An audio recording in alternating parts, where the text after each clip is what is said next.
Welcome back everybody to some more Cyberpunk 2077. Today, let's start with a really easy question. What would you do if you randomly stumbled upon a box and when you opened it, it looked something like this? That's right everybody, copies of the game are already being sent. There's people who already took pictures of them and literally the game couldn't be closer than this. And I think that at least partially this confirms that there isn't going to be any more delays for the game. So December 10 looks even more stable now. What I do want to talk about more in this video though is the fact that there are people who play the game over 100 hours. I think that the biggest I've seen is a person who played the game for over 175 hours, and of course he was able to give in a ton of new details about the difficulty settings, about how he was able to play it, and even more so of course on the fact that the save files are going to be split depending on the life paths that you choose. So let's talk about all of that in this video, and as always, if you enjoy it at any point,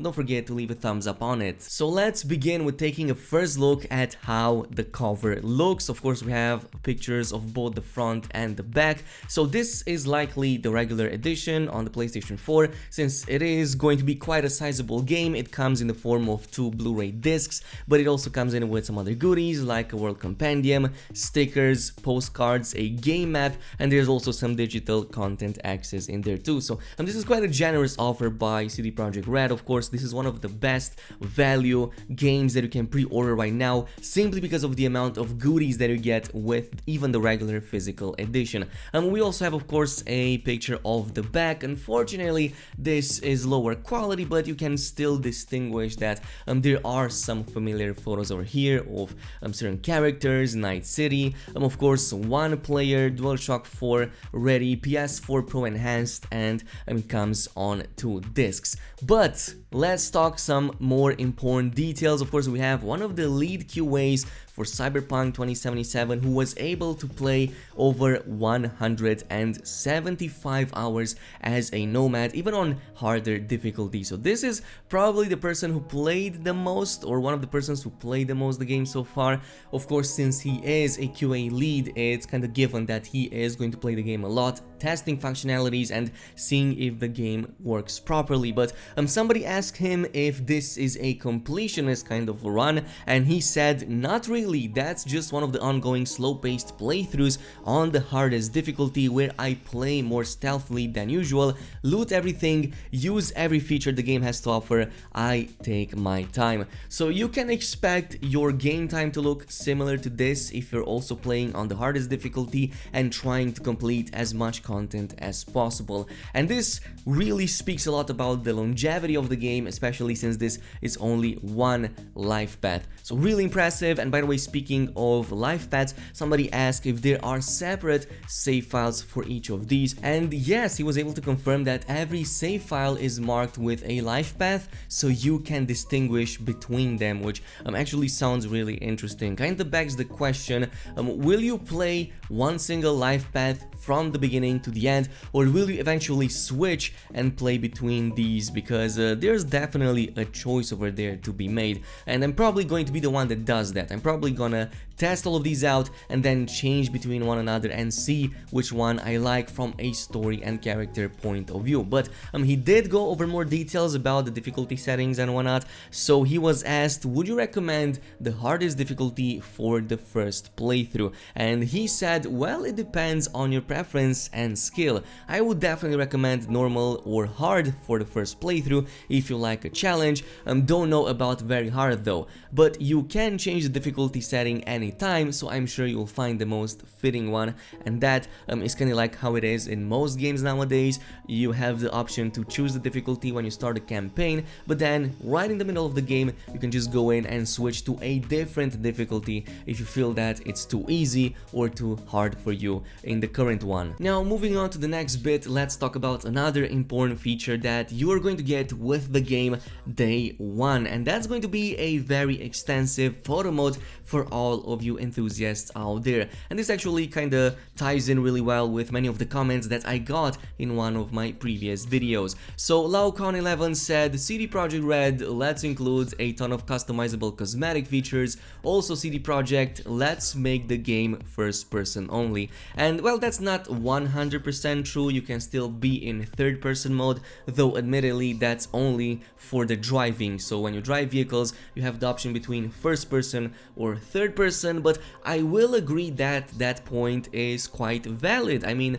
we have such a deep customization system for our character, it's a shame that we can't control the character on foot in a third person perspective. Well, a photo mode is going to at least help with that. Maybe some of the cinematics will, even though many of them are in first person too, but at the very least we will have a photo mode. According to one of the people working on the game, the answer is yes. Is there going to be a photo mode in the game? And yes, you are going to get that basically day one. He also goes in a bit more details on that, so you will be able to see your character in it. You will even be able to change poses and stuff, and by stuff I would assume that there's a bunch of other controls in there, like controlling the scene, putting the camera, depth of field, and all that kind of stuff. Of course, he also later mentioned that there's going to be more details on the photo mode as we get closer and closer to the release. And speaking of the release, it seems that review copies are already out. We already saw IGN, Game Informer, and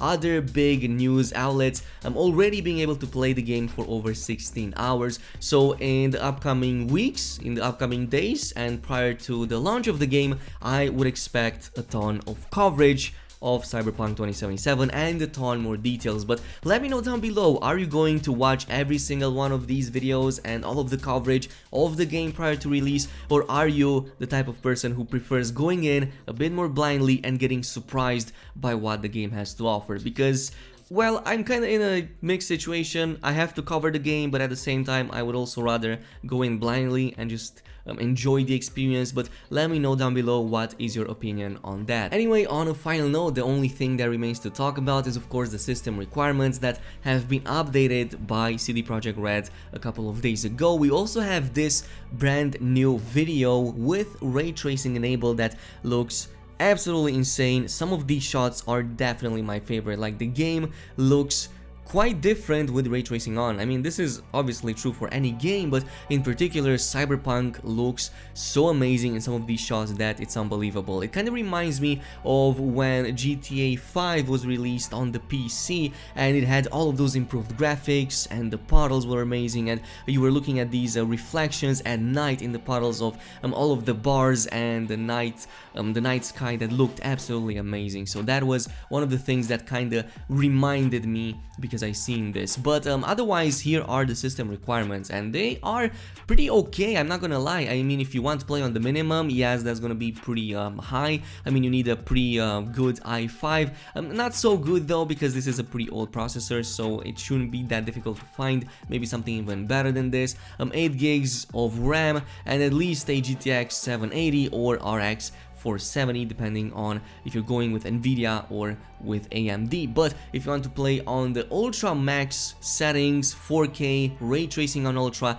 then you need a beast of a PC. Though I will admit, not that big of a beast, because the minimum requirement over there is only for a Core i7 6700 or a Ryzen 5 3600, which kind of isn't really that big. I mean, these are pretty cheap processors if you think about it, compared to the i9s that they could have probably put in there. Only the RX 3080, which is pretty expensive and hard to find now, is the one that's most difficult. But otherwise it looks pretty okay. I'm kind of curious what are the target frame rates on this one, because it doesn't mention.